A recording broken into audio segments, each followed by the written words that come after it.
My name is Teresa Holloway. I'm 68 years old, and until last winter, I worked part-time as a file clerk at a rural health clinic just outside of Spokane, Washington. Most days, I sorted lab results and made tea for the younger nurses, who thought I was just another old woman who needed to stay busy. I smiled a lot. I kept quiet. People assume silence means you're content. But in truth, I've been quietly surviving for most of my life. I lost my husband, Mark, to a heart attack 13 years ago. We were married 31 years. He passed in the hallway between our bedroom and the kitchen, right near the thermostat that always stuck in winter. I'd raised our son David alone after that. He was 22 when it happened, and he coped by burying himself in his work. That boy built a software empire before 30, and now he's a millionaire. Maybe more. He doesn't talk numbers with me anymore. We don't talk much at all, honestly. But every year, without fail, David comes home for Thanksgiving. Even after marrying Liana, the woman with designer handbags and a 100-watt smile, he always came back, though the visits became shorter, more transactional. Still, this year, I cooked everything. I cut coupons for weeks. The turkey was smaller than usual. Birds are expensive now, but I seasoned it the way he liked. I even made the sweet potato casserole he used to ask for when he was 10, the one with toasted marshmallows. My tiny kitchen smelled like tradition. That mattered to me. And for once, he wasn't late. He walked in just as I was folding the linen napkins I bought on clearance last summer. "Mom," he said, kissing my cheek. "This smells amazing." Then came Liana, stepping through the door behind him. She was wearing cream-colored cashmere, the kind you don't cook in, hair perfect, lipstick like a magazine ad. She smiled at me and said, "Happy Thanksgiving, Teresa." Not Mom, just Teresa. I didn't correct her. We sat at the table. The dining room only fits 4, but I'd set out the good china, the ones I only ever used on anniversaries. I hadn't used them in years. We passed dishes, made polite conversation. Liana talked about their trip to Lisbon. David mentioned a new contract in Chicago. I nodded, smiled, refilled their wine. My knees ached from standing, but I was content just to have them here. Then, as I was pouring gravy into the ceramic bowl shaped like a pumpkin, David leaned back, looked at me across the table, and said, his voice warm, casual, "So, did you enjoy the lake house I gave you, Mom?" Time slowed. The ladle hovered over the bowl, gravy nearly spilling onto the tablecloth. I looked at him. "What house?" David blinked. "The lake house. You know, the one on Lake Harrington. I signed the deed over to you 2 years ago. It was supposed to be a birthday surprise." I felt the blood drain from my face. 2 years ago? I'd spent that birthday alone, eating canned soup because the power bill had come early. My car had broken down the week before. Still staring at him, I said it again, softer this time. "What house, David?" I didn't miss the way Liana's hand twitched, knocking her fork against the edge of her plate. She reached for her phone so fast it nearly tipped her wine glass. "Oh," she said, standing. "I just remembered. I need to confirm something for tomorrow's appointment. Excuse me." She walked out of the room with her phone pressed to her ear, but she wasn't talking. David looked confused. "Wait. Mom, what do you mean, what house?" "Lake Harrington. I bought it for you. You've always loved the water." I put the ladle down carefully and sat. My chest felt tight. "David," I said, keeping my voice calm, "I have no idea what you're talking about." I saw something shift behind his eyes. He glanced toward the kitchen where his wife had disappeared. "I had my assistant handle the paperwork," he said. "The deed, the maintenance payments, everything."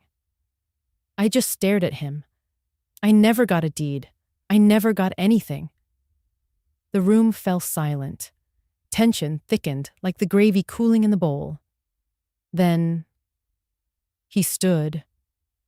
"Wait," he muttered, pulling out his phone. "That can't be right.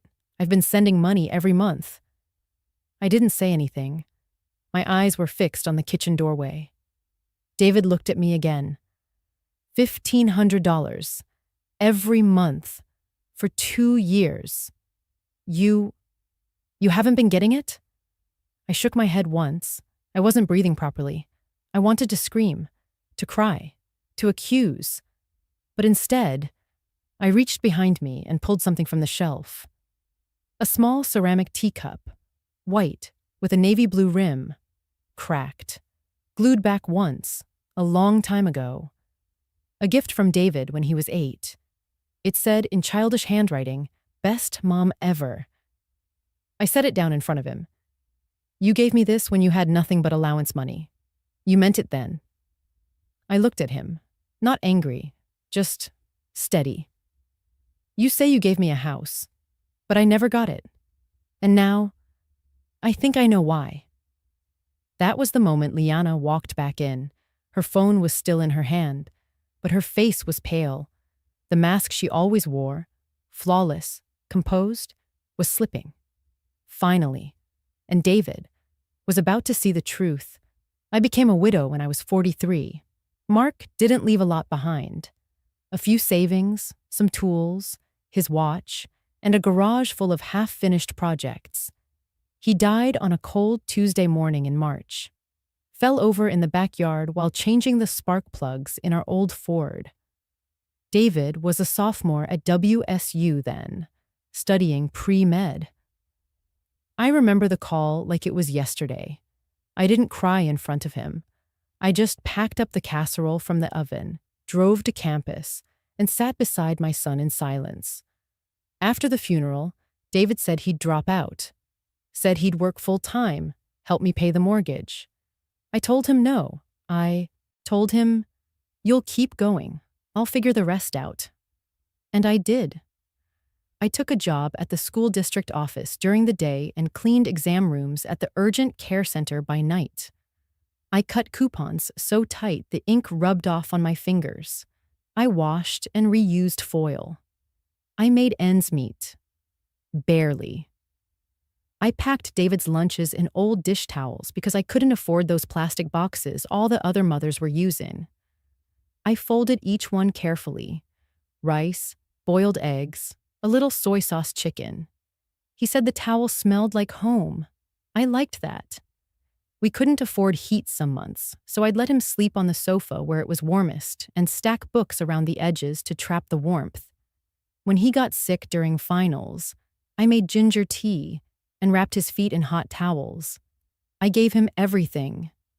But I didn't give it like a martyr. I gave it with love. With a kind of quiet joy only a mother can understand.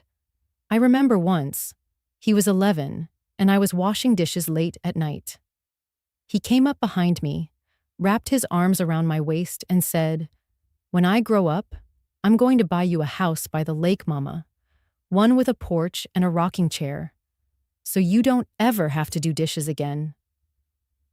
I laughed then, not because it was funny, but because he said it like a vow. And I believed him, not because I expected a house, but because I knew it came from the softest, purest part of him. Years passed. He made it to med school, but somewhere along the way, he pivoted. Tech consulting. He was good at it. Brilliant, really. And fast. Within 5 years, he had a company with 20 employees. Within 8, over 200. When he got married, I didn't cry. I wore a navy blue dress with pearl buttons, the same one Mark said I looked beautiful in.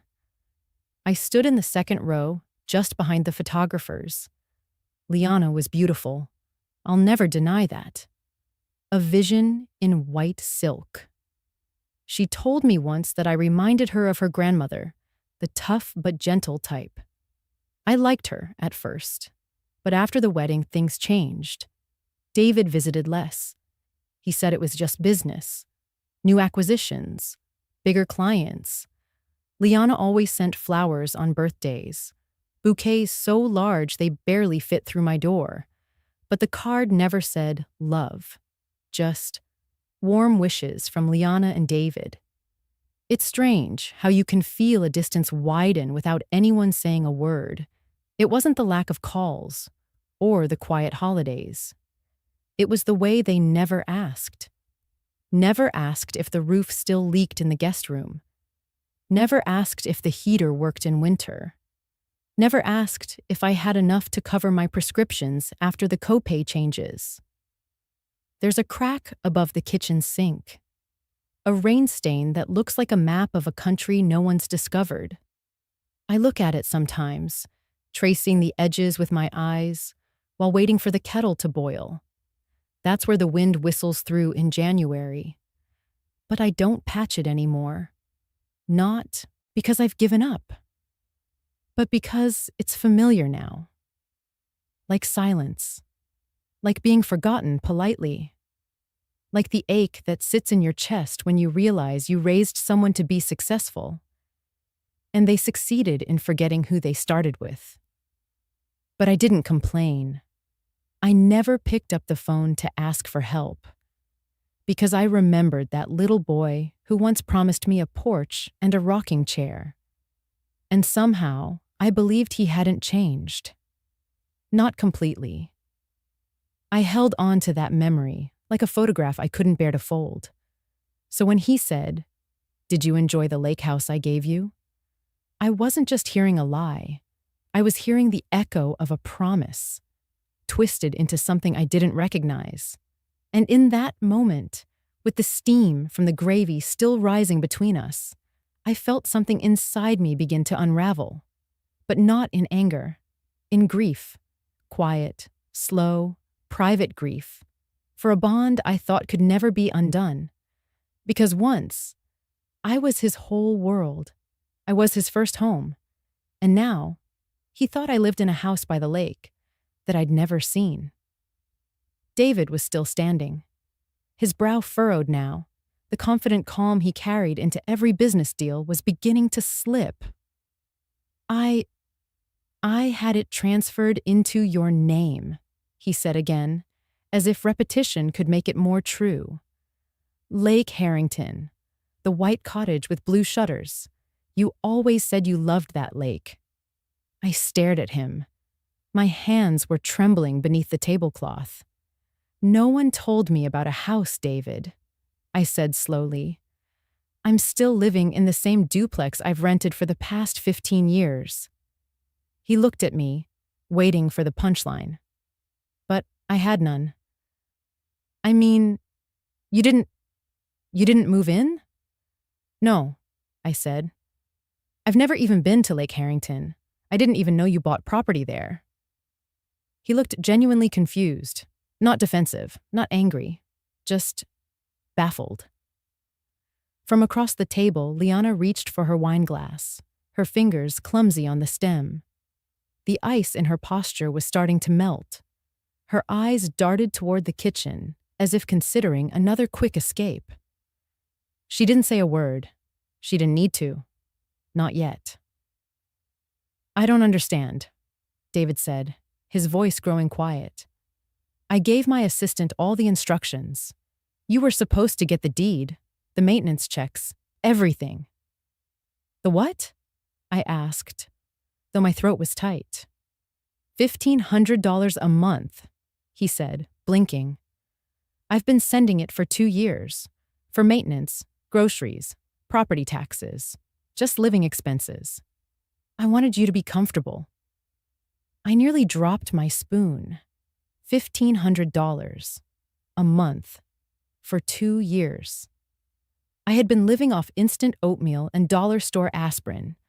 I'd pawned Mark's wedding band to pay for car repairs. I'd watered down milk. I'd wrapped my feet in blankets, instead of turning up the heat because the electric bill was too high. I haven't received a single payment, I said, voice barely more than air. Not one. David paled. That's impossible. From behind him, Liana's wine glass clinked against the plate. David turned toward her. Did we change her account information? She cleared her throat. I don't remember exactly, she said, eyes lowered. Maybe. You asked me to handle some of the logistics when your assistant was on maternity leave, remember? I might have updated something. I'll check.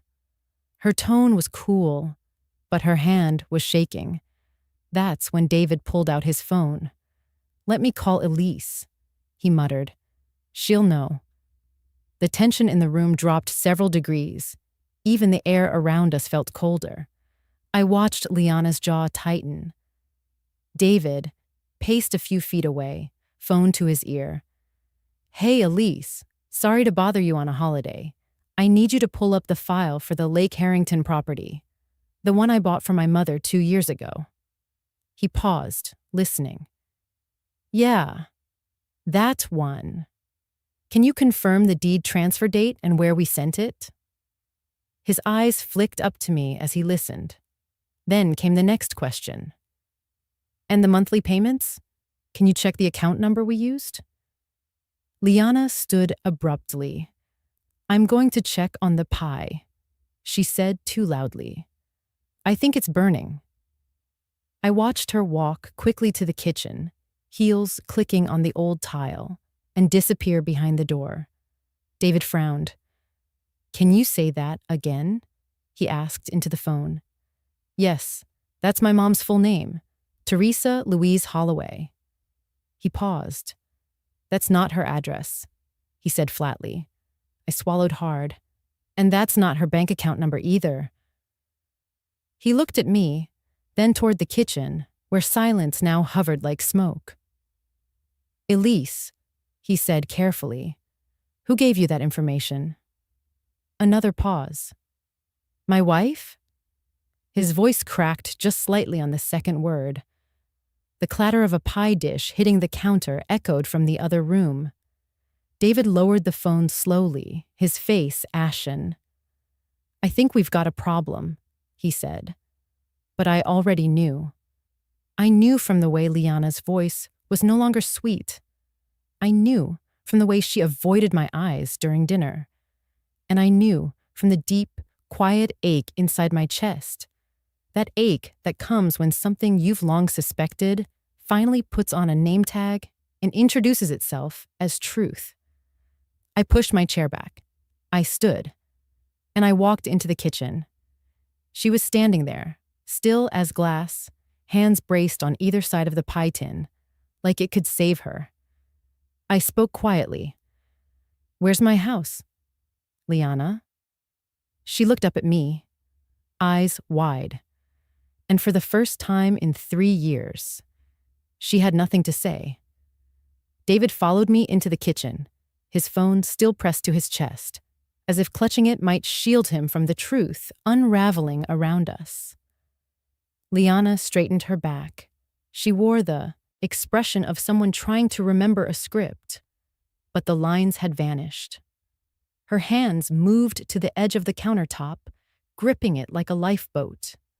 David's voice was quiet. Mom, is it really true? You've never seen a single deposit? Never got the deed? I turned to face him fully now. The old kitchen light above us flickered, as it often did in the winter, casting a tremble of shadow across his face. No, sweetheart, I said gently. I thought you were just busy. I didn't want to disturb you. His mouth parted slightly. Busy? For 2 years? I shrugged, not with resentment, just honesty. You have a company to run, a family to take care of. I didn't want to sound like the kind of mother who asks for too much. So, I made do. David blinked at me, and I could see it, his heart breaking in real time. Liana jumped in quickly, too quickly. Well, there was a mix-up. Maybe I thought you changed banks. You never answer texts. Remember? And I did forward some paperwork when Elise was out on leave, but she stopped, realizing her voice was rising. David turned to her. You thought she changed banks? And never confirmed it? I don't remember. Maybe there was a typo. 2 years worth of typos. His tone wasn't angry yet, just colder than before. Liana swallowed. It's not like I forged anything. Maybe there was a name error. Just then, David's phone buzzed again. He glanced down. I watched as his face shifted from pale to blank, his corporate mask sliding into place. Elise just sent the transfer confirmation records, he said. You want to know the recipient name? No one answered. Teresa B. Holloway. I frowned. B? I thought your middle name was Louise. It is. We both turned to Liana. She lifted her hands slightly, palms out. Oh, come on, she said. Teresa B. could have been a clerical mistake. Bank clerks mess things up all the time. David didn't blink. And the account number? She hesitated. He looked at me. Mom, can I see your bank account statement? Just one page. Any month, I nodded, moving slowly. I opened the drawer by the fridge, the one with every bill and receipt I'd saved like breadcrumbs through my life. I handed him a paper printout from last March. He scanned it, pulled up Elise's PDF on his phone. The numbers didn't match, not even close. He stared at it for a long second, then looked at Liana, and I knew that look. It wasn't rage, not yet. It was recognition of something sour that had been sitting in the house for years, but never smelled until now. Whose account is this? He asked her. I don't know, she said too loudly. Maybe someone at the title company messed up. Maybe Mom used a second account and forgot. She's older now. Her voice cracked slightly, reaching for condescension like it was a defense. I stepped in, not loudly, but with enough weight to draw both of them back. I don't need anything from you, Liana, I said calmly. I don't want the money. I don't want the house. I've never wanted more than what I had. I turned to my son. But I do want the truth. David looked between us, lips parted. This whole time, he whispered. Mom, I thought I gave you peace, a view of the water. I thought I was taking care of you. You were, I said gently. You tried. I just never saw it. The air hung heavy again. Liana opened her mouth, but no words came out. David finally spoke. Elise is checking who signed the deed paperwork, he said quietly. If it wasn't my mom, then someone forged it. The clink of the spoon in the pumpkin pie dish was the only sound after that. And Liana still didn't meet my eyes. We didn't finish dinner. The turkey sat untouched, the cranberry sauce still shaped like the can, the pie barely cut. The only thing that got carved that evening was the silence. David sat at the table, laptop open, glasses on, something he only ever wore when reading contracts. Liana stood in the doorway, arms crossed, her phone clenched tightly like it might crack under pressure. I stayed near the sink, watching, quiet. David typed fast. His inbox had thousands of emails, but he knew what to look for. Okay, he muttered. Here's the deed transfer confirmation from March 2 years ago, signed electronically by Teresa B. Holloway. He looked up at me. I shook my head. I've never signed anything, David. Not electronically, not on paper. And I've never been called Teresa B. in my life. He nodded slowly, almost absently, as he kept scrolling.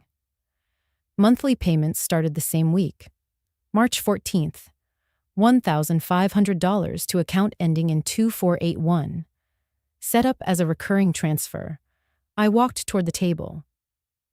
That's not my account. He pulled up a bank statement.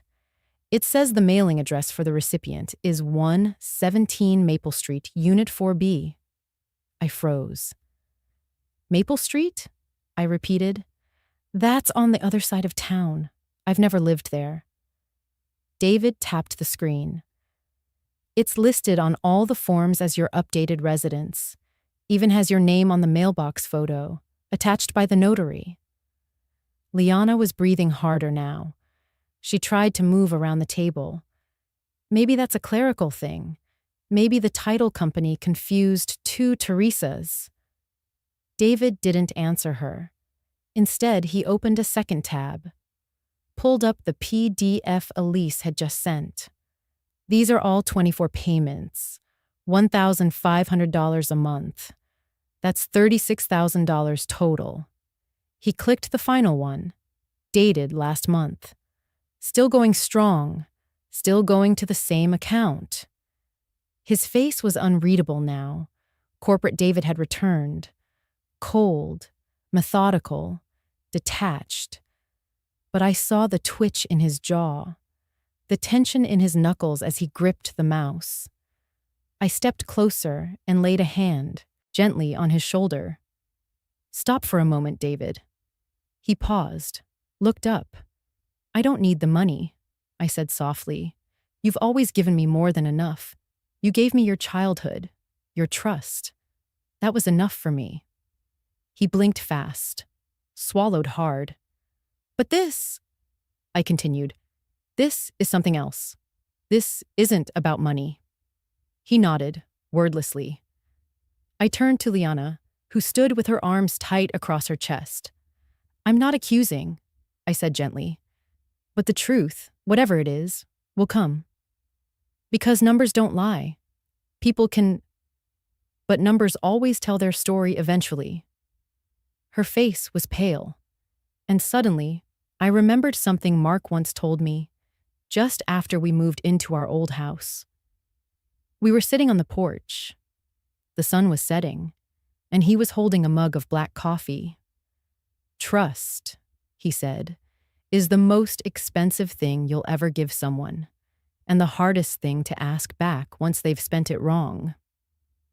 I looked at Liana again, and all I could think was, I had trusted her with the softest part of my life, my son. And now I didn't know where that trust had gone, or if I'd ever get it back. It took less than 20 minutes at the bank for the mask to fully fall. David sat to my right, his jaw tight, fingers pressed against his lips. I could feel the silent storm building in him, but it was nothing compared to what sat inside me. Quiet, steady, heavier than rage. The branch manager laid the forms in front of us. The account ending in 2481 had been opened under the name Teresa B. Holloway 2 years ago. There was an ID on file, a scan of a driver's license that looked almost like mine. Same picture, different address, same name, but that B again, right in the middle. I studied the signature, looped, neat cursive. It wasn't mine. I don't write my R's like that. I never have. The manager looked between me and the paper. Do you recognize this as your signature, ma'am? No, I said simply. David leaned forward. And the secondary email used to verify the account, Teresa_Holloway@gmail. That's not hers either. My mom doesn't have a Gmail account. She still uses AOL. The man frowned. Well, the account's been receiving steady monthly deposits. All activity traces back to purchases that appear domestic. Grocery stores, a few beauty salons, online furniture payments. David was already on his phone, checking Liana's recent transactions. He looked up. She ordered a new outdoor chaise for a lake house patio 4 months ago. Said it was for guests. I thought it was for work. I said nothing. My hands were folded. Still, but inside, something in me had sunk like a heavy stone in deep water. Not because of the money, not because of the deception, but because it was her, Liana. She had called me mom. She had once cried in my arms after her father passed. I'd cooked soup for her when she had morning sickness with Ethan. I'd crocheted her a pale blue shawl the night she married my son. I thought we had become family. Instead, she had used my name like a skeleton key to open a house I never walked through, to receive money I never touched, to build a life that pretended to include me while carefully ensuring I never entered the picture. David sat back in his chair, quiet. The silence in the bank office was almost holy in its weight. I looked at the signature one more time. Then I looked away. Not because I couldn't bear it, but because I didn't need to see it again. I already knew what it meant. She signed away a life that was meant for me, I said softly, and she made sure I'd never even know it existed. The manager, unsure what to say, looked down awkwardly. David broke the silence. We need to escalate this. Fraud, forgery, identity theft. I reached for his hand, not to stop him, but to center him. I don't care about the prosecution, I said gently. That's your decision, not mine. He stared at me. What do you care about then, Mom? I took a breath. I'm not in pain because I lost money, I said quietly. I've lived on little before, and I can live on little again. I met his eyes. My own were glassy, but I refused to let the tears fall. I'm in pain, I whispered, because someone who once called me Mom took away something you gave me out of love. And they did it like it cost them nothing. David's face cracked then, just a hairline fracture. Enough to see the boy underneath the man. I let go of his hand. And for the first time in my life, I realized, sometimes heartbreak doesn't come with yelling.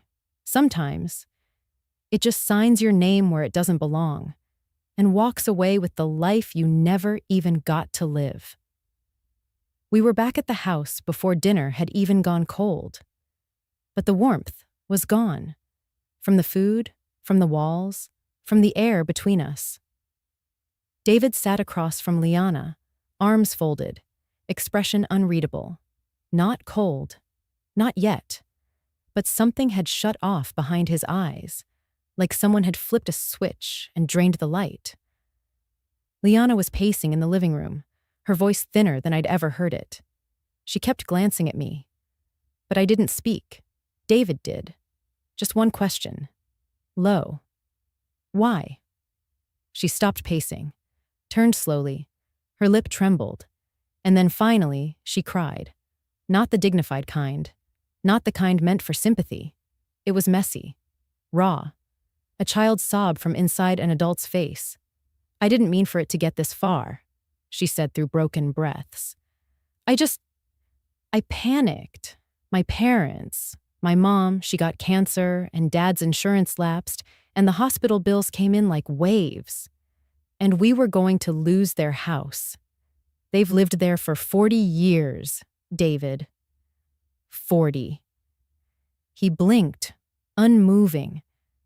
I didn't know what else to do, she continued. You were so busy. The house was just sitting there. I thought I'd borrow the payments, just for a while. I'd pay it back once the estate settled. I stayed silent. She looked at me, eyes red, pleading. I didn't mean to steal, Mom. I swear. I wasn't trying to hurt you. I watched her for a long moment. Then softly, I said, But you did steal, Liana. You didn't borrow. You didn't ask. You signed my name and took what wasn't yours. Her chin dropped. Her tears quickened. I thought you didn't care. You seemed fine in your little house and you never asked about the lake place. I interrupted, not sharply, just clearly. I didn't ask, I said, because I trusted you. The room went silent again. She sat down, head in hands. I'm sorry. I didn't think it would go this far. I really thought I could fix it before anyone noticed. David finally spoke again. Fix it how, Liana? Keep siphoning money until you feel better? You thought she didn't need it, so that made it okay? And that's when Liana said something that made the breath catch in my chest. But she doesn't need a lake house. She's fine. She's always fine. She clips coupons. She knits sweaters. She looked at me, voice rising. You never ask for anything. You act like nothing ever hurts you. So I thought it wouldn't matter.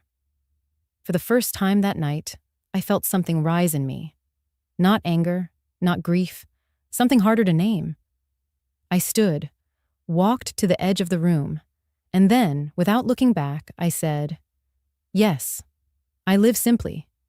Yes, I don't complain. Yes, I survive. I turned to face her. But don't mistake that for not feeling. Don't confuse endurance with emptiness. She looked stunned. David stared at me, eyes wide. I walked over to the fireplace mantel, picked up a photo of Mark and me, our anniversary in 1986. We were laughing, standing by the river before any of this. Still holding the photo, I said, you looked at my life and thought, she doesn't need. But living doesn't mean not hurting. I hurt quietly. I've done it for decades, but I've never stopped feeling, and I've never stopped knowing what's right. Liana's sobs softened now, less about guilt, more about fear. Because sometimes, when a good person speaks plainly, it's far more terrifying than any shouting ever could be. And now, she knew, her mask hadn't just slipped, it had shattered. And the woman she thought would never speak up had finally said enough. David and I sat in the kitchen long after Liana had gone upstairs. The clock ticked. The casserole dish had gone cold. A single candle flickered in the middle of the table, its light, like me, small but steady. He didn't speak at first, just stared at his own hands like they were foreign to him, like he was trying to remember who he was before all this. Then finally, he said it. I thought you were fine. His voice cracked on the last word. I looked at him, not with judgment, but with a weight I had carried for far too long. Because I don't complain? I asked quietly. He nodded, eyes glassy. You never ask for help. You always say you're okay. I thought maybe someone was taking care of you. Maybe the lake house made life easier and you were just being modest. I thought Liana had arranged something with you. I let the silence breathe between us before I answered. David, I said gently, I haven't bought a bottle of filtered water in 2 years. I boil tap now. Let it cool in old milk jugs. I've been breaking my heart pills in half, taking them every other night, so the prescription lasts longer. My heater broke last winter, and I wore 3 pairs of socks to bed. His face crumpled like paper. You told me you were warm, he whispered. I didn't want you to worry, I said. You were already carrying so much. A new family, a baby on the way, a demanding job. He ran both hands over his face. I thought you had everything you needed. I shook my head. What I needed was truth, not comfort, not even the lake house. I just needed to know I still mattered. He broke. Right there at the table, my son put his head down and cried into his palms, like he did as a boy when he dropped his science project, or when the dog ran away for 3 days. But this was heavier and older, I reached for the napkin, passed it to him without a word. He wiped his eyes, then looked up at me with something different. Resolve, shame, but also a kind of reawakening. Mom, he said, I don't know how to fix this, but I want to try. I nodded. Then we'll need someone who knows how, I said softly, and I think it's time to call Jeanette. He blinked. Jeanette? From the real estate firm? I smiled for the first time that day, just a little. She's more than a realtor now. After her brother wiped out her savings and left her name on a foreclosure, she went back to law school at 52. Now she specializes in estate fraud and elder abuse. He sat up. Wait, Jeanette, who brought us lemon bars at Dad's wake? That's the one. He exhaled. Of course she is. I reached into my purse, pulled out a slip of paper with her number already written. I called her last week, I said simply. Something felt off. I didn't know what it was then, but I felt it. David looked at me, stunned. You knew? No, I said. But I trusted my instincts, and I kept the receipt for every strange silence Liana gave me. He gave a dry, almost disbelieving laugh. You always did keep everything. Some things, I replied, are worth keeping. We didn't say anything for a long while after that, because sometimes, after truth finally finds its way out, the silence that follows can actually feel like breathing. Jeanette arrived the next afternoon in her usual gray pantsuit and cherry lipstick, still brisk, still brilliant, still the woman who once cross-stitched courtroom phrases into tea towels just to keep her hands busy. She didn't waste time. Within minutes, she'd unpacked a manila folder full of statements, tax transcripts, and account screenshots that David had forwarded. I watched from my living room chair, the old green one with the rip in the side. I didn't say much, just listened, took it all in, like I always do. She spoke without drama, but with that sharpness only women who've once lost everything can afford to speak with. She didn't just redirect the lake house payments, Jeanette said, tapping the files. She filed as your tax preparer for 2023 using TurboTax self-service.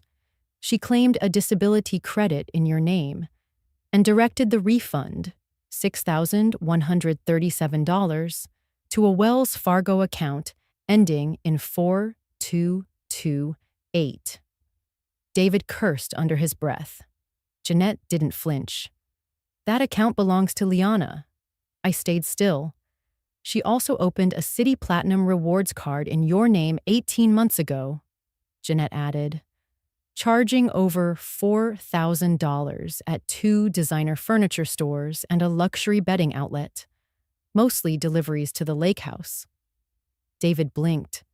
That must be the velvet headboard and the patio set. Possibly, Jeanette said, deadpan. She looked at me then, gently, but firmly. Teresa, in total, the confirmed fraud amounts to $43,140, not including the lake house value, which we estimate at $215,000. I nodded slowly. So, I murmured, nearly $250,000. Jeanette didn't answer, but her silence confirmed it. David leaned back, stunned. His hand brushed through his hair like he was trying to pull the shame off his scalp. I didn't cry, not this time. Instead, something in me settled, like a stone finding its place at the bottom of a stream. I looked at Jeanette. What are my options? She glanced at David before answering. You could press charges: elder financial abuse, fraud, identity theft, tax fraud, credit misuse. All would stand. You'd have a strong case. David opened his mouth to speak, but I raised a hand. Not yet, I said calmly. Jeanette nodded, as if expecting that answer.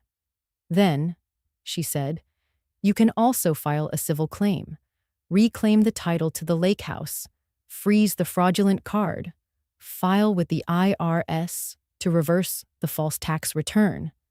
That's the quiet route. Clean. No courtrooms. I looked out the window. The sky was soft gray, just like the day Mark died. And just like then, I felt something inside me go still. Not cold. Just resolved. I turned back to them. She stole under my name. She built comfort on my silence. I held Jeanette's gaze. But it ends with me. Jeanette nodded. David swallowed hard. Mom, I'm so sorry. I didn't look at him just yet. My eyes were on a number Jeanette had written in the margin. $258,140. Number, that wasn't just a number. That was the price of trust. And now, it was also the price of reclaiming myself. It was colder by the lake, even though the sun was out, and the air shimmered on the water's surface like someone had sprinkled diamonds. David parked the car on the circular driveway of the Harrington Lake House, or what should have been my lake house. I stepped out slowly. My bones ached from the ride, but something else inside me was heavier than my knees. The house was breathtaking. Modern cedar and glass, a wraparound porch, planters overflowing with white begonias, the kind of home that looked like it had always belonged on the cover of a magazine. And yet, I felt nothing. No pride, no excitement, just a vast, echoing quiet in my chest. We walked up the path. David knocked. It wasn't Liana who answered. It was an older woman in a fleece robe, gentle eyes, face creased like a soft map. Behind her stood a man, same age, holding a bowl of grapes. They looked surprised, but not alarmed. "Oh," she said politely, "you must be the Holloways." David cleared his throat. "Actually, I'm David Holloway. This is my mother, Teresa." The woman blinked. "I'm sorry. Liana said this house was a gift. From you." Her husband added, "We've been living here since her parents fell ill. She said it was safer, quieter for them." There was a long pause. I looked around. The blanket on the couch, the humming of the tea kettle, the photos on the wall that didn't belong to me. Everything in this house was beautiful. But none of it had my name, and none of it was given with truth. I took a breath. Then, as gently as I could, I said, "No one can gift something built on deception, not even to family." The woman's eyes widened, but she didn't argue. There was something in my voice, I think, that told her I wasn't there to shout. I was there to end it. David spoke next, firmly, but not cruelly. "We've reclaimed the deed. You'll have 30 days to relocate. I'll personally arrange for movers and short-term housing." The man nodded slowly. "We understand." There was no scene, no shouting, no slamming of doors. Just two strangers realizing that the comfort they had built was never truly theirs, and choosing, quietly, to return it. We left them with dignity and silence. As we stood back outside, I looked at the lake again. It was still glistening, but it didn't feel like a reward. It felt like a gravestone for something I had once dreamed of, but no longer needed. David turned to me. "I'll restore the property in your name, and we'll furnish it however you like. Make it a place you love." I looked at him, and for the first time, I smiled. "Let's leave it empty for now," I said. "Let it breathe again. Let it remember who it was meant for." He nodded. And, together, we walked away from the front steps. No keys were exchanged. No papers signed that day. Just a quiet reclaiming of something that had never been about the house. It had always been about the truth. And finally, it belonged to me again. The courtroom smelled like dry paper and stale coffee. Liana sat 3 benches ahead of me, her hair tied in a neat low bun, her blazer too crisp for someone claiming regret. She didn't turn around. Not once. The judge read the charges: fraud, identity theft, misappropriation of funds, filing false tax returns. David sat beside me, eyes forward, hands clenched on his knees. He didn't cry. Not anymore. He was far beyond tears now. Liana's lawyer pled for leniency. "She's a first-time offender," he said. She was under severe emotional and financial distress. Her parents' medical bills exceeded their insurance. She panicked. She never intended long-term harm. I heard the words. But they didn't land. Intentions are like shadows. They follow, but they don't carry weight. The judge was firm, but not cruel. Liana received 5 years of probation, restitution required, all $43,000 plus interest. The title of the lake house reverted to my name, officially. She would face mandatory financial counseling and be barred from opening credit in anyone else's name for a decade. It wasn't prison, but it was consequence. She looked at me once as she was leaving. Just once. Her eyes weren't angry, just hollow. As if even she no longer recognized the mask she had worn too long. David filed for divorce within the week. The press found the story. Doctor's wife, accused of stealing from his elderly mother. His clinic's PR team issued a statement. He stepped down temporarily. He needed space, they said. And that was true. He moved in with a friend, took long walks alone, ate dinner in silence. One night, as I folded the laundry in my modest little home, he came by unannounced, holding a basket of groceries and a face full of exhaustion. We sat in the kitchen again, like we did that Thanksgiving. Only this time, the candle was new, and so was the peace. He stared into his cup of chamomile tea and whispered, "I don't know who I am anymore." I reached across the table and touched his hand. "You're still the boy who brought me wildflowers after your first paycheck," I said. He looked at me, eyes wet.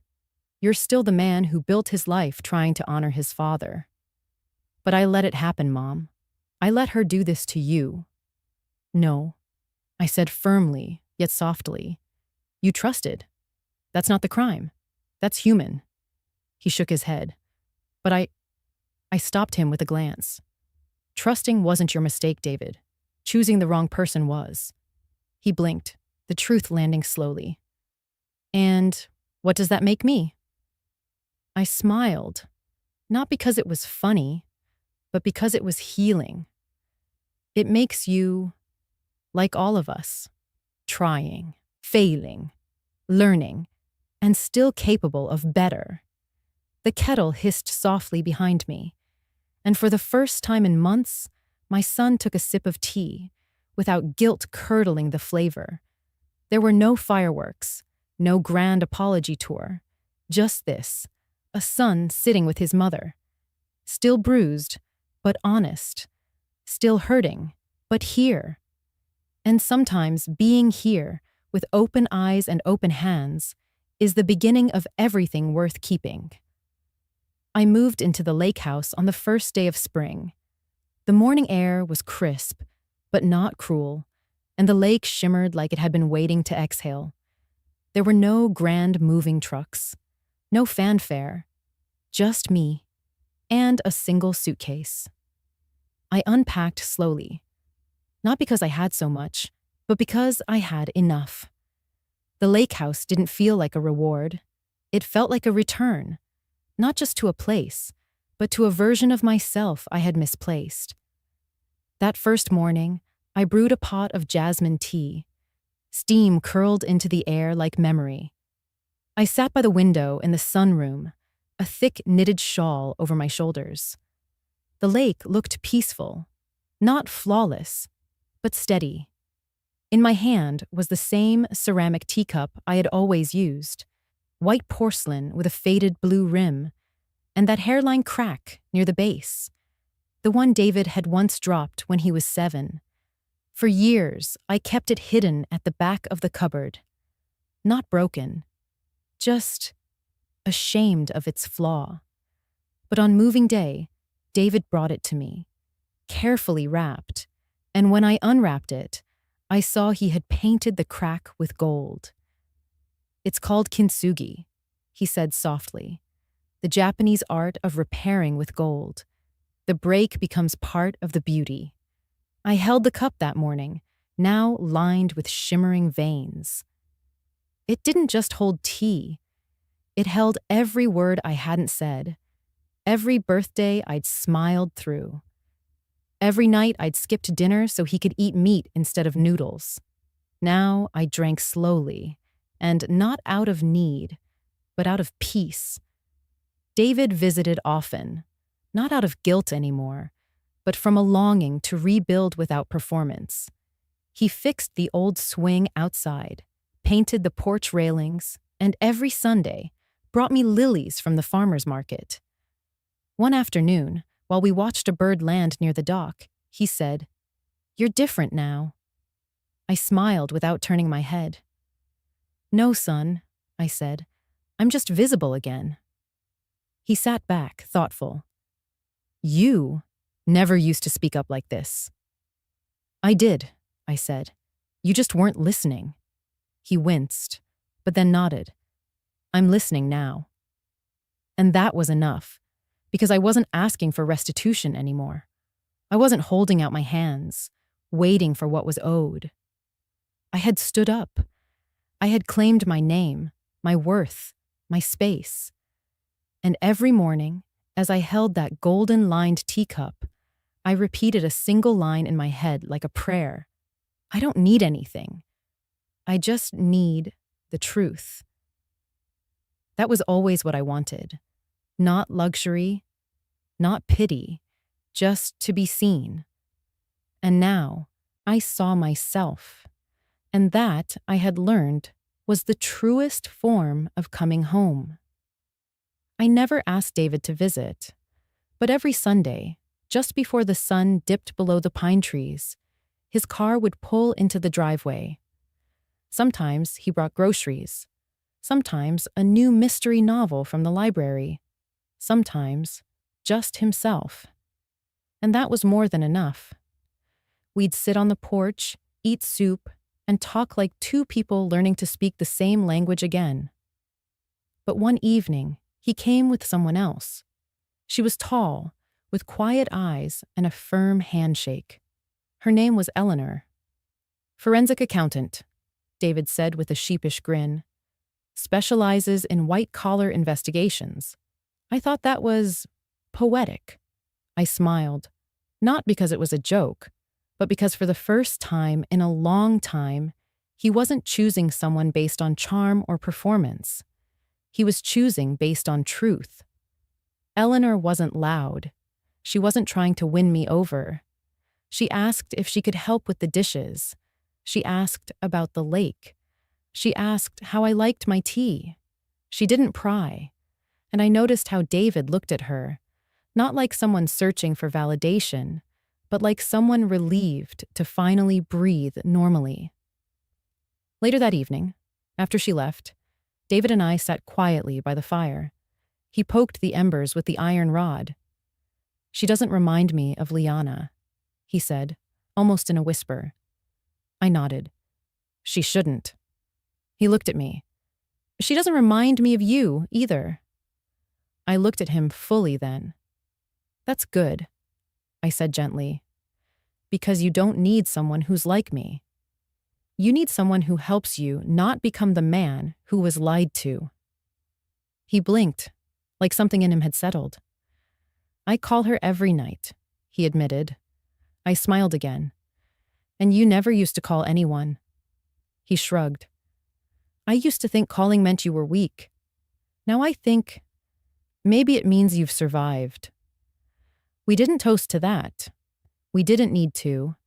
We just sat, listened to the wood crackle, let the quiet hang between us like a soft curtain, not to divide, but to shelter.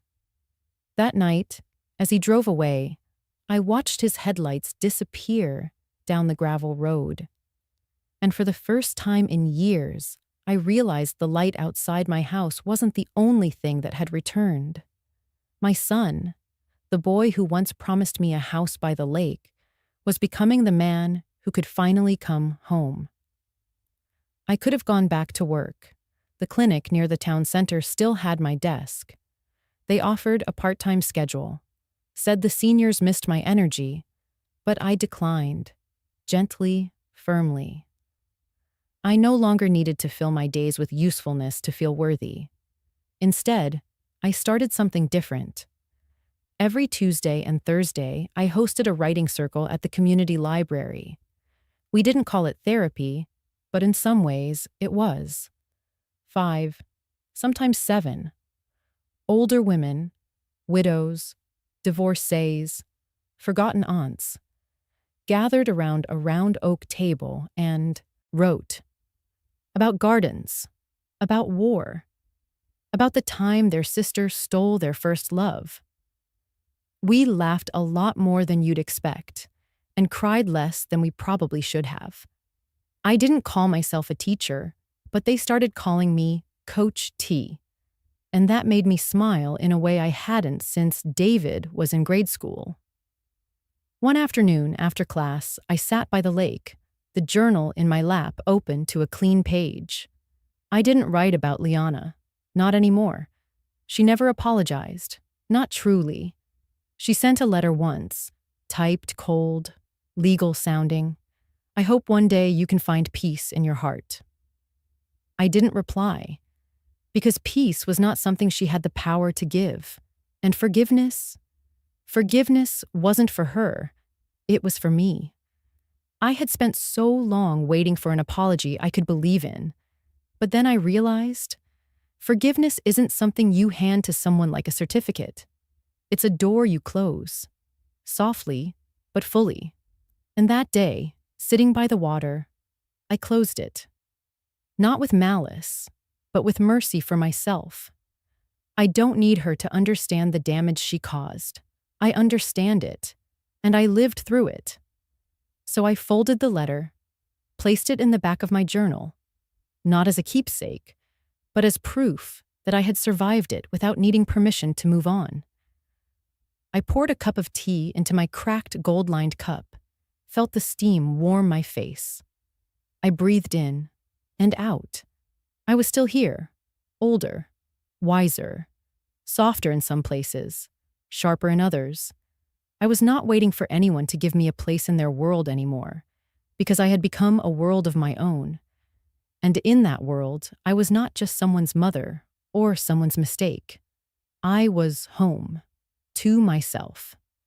And it turns out, that was the safest place I'd ever known. The lake is quiet at sunset, not silent. No, never silent, but calm, like the world has finally let out its breath after holding it all day. I sit on the back porch, same spot as always. The wooden chair creaks beneath me, just enough to remind me I'm still here. In my hands, a teacup. The same one, with the golden crack David painted.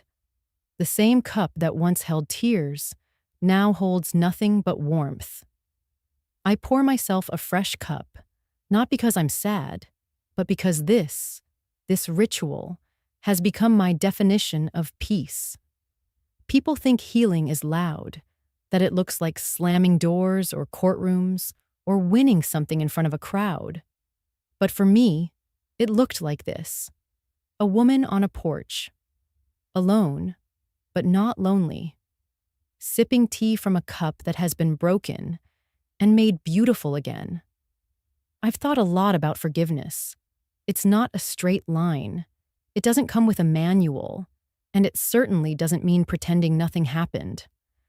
Liana never said I'm sorry in a way that mattered, and maybe she never will, but I've stopped waiting. Because I realized forgiveness isn't for the one who wronged you. It's for the one who wakes up every day and chooses not to stay bitter. It's for me. And now, as the sun folds itself into the lake like an old story closing gently, I feel something settle inside me. Not closure, not revenge, but truth and peace. If you've listened this far, maybe you've known what it's like to give everything and be told, quietly, that it wasn't enough. Maybe someone has taken something from you, your place, your voice, your worth. And if they have, let me tell you something. The truth has a strange way of returning home. Slowly, quietly, but surely. Now I look into this lake, the one that reflects both past and future, and I ask you, whoever you are, wherever you are, do you think I was wrong to reclaim what was mine? Was I too cold, or just cold enough to finally feel warm again? Tell me what you would have done. Would you have forgiven? Would you have stayed quiet? Or would you have stood up, not with fists, but with your name? Because sometimes, all a woman really needs is a house she was promised, and the courage to step inside it and say, without shame or hesitation, I am home.